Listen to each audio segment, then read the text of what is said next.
మాదిగల గురించి కానీ ఎస్సీ వర్గీకరణ గురించి కానీ మాట్లాడే నైతిక అర్హత లేదు టీఆర్ఎస్ పార్టీ నాయకులకు.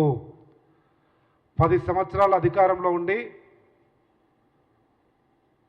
2014 నుంచి 24 వరకు 14 కంటే ముందు కాంగ్రెస్ పార్టీ ఇక్కడ అక్కడ కేంద్రంలో రాష్ట్రంలో అధికారంలో ఉండి ఉషా మేర కమిషన్ వేసి ఎస్సీ వర్గీకరణను చిట్ట చివరి దశకు తీసుకొచ్చి సందర్భంలో తెలంగాణ ఉద్యమం రావడం వల్ల ఆగిపోయిన ప్రక్రియ పూర్తి చేయవలసినటువంటి బాధ్యత ఇక్కడ ఉన్నటువంటి బీఆర్ఎస్ ప్రభుత్వానికి అక్కడ ఉన్నటువంటి భారతీయ జనతా పార్టీ ప్రభుత్వానికి ఉండే.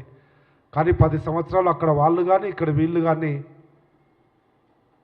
ఏ మాత్రం కూడా వర్గీకరణ మీద కానీ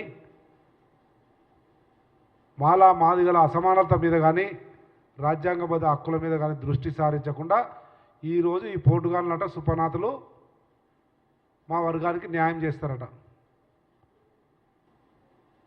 నిన్న మీటింగ్ పెట్టుకున్నారు ఒక మాజీ శాసనసభ్యుని ఇంట్లో, మా వర్గాలకు పెద్ద సందేశం ఇస్తారట, ప్రభుత్వం మీద ఒత్తిడి తీసుకొస్తారట.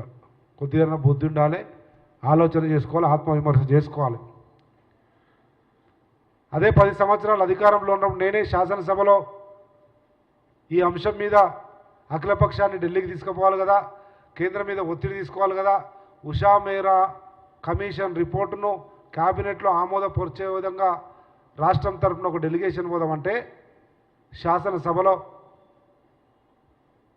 గట్టిగా ప్రశ్నిస్తే ఆ రోజు నా గొంతుకు అండగా నిలబడినటువంటి ఆనాటి శాసనసభ్యుడు రేవంత్ రెడ్డి గారు నేను ఇద్దరిని 3 రోజులు శాసనసభ నుంచి గెంటేయడం జరిగింది. అది మాదిగల మీద వర్గీకరణ మీద ఆయా వర్గాల సంక్షేమం మీద బీఆర్ఎస్ ప్రభుత్వానికి ఉన్నటువంటి చిత్తశుద్ధి ఆ 10 సంవత్సరాల్లో. అది ఈరోజు మళ్ళేదో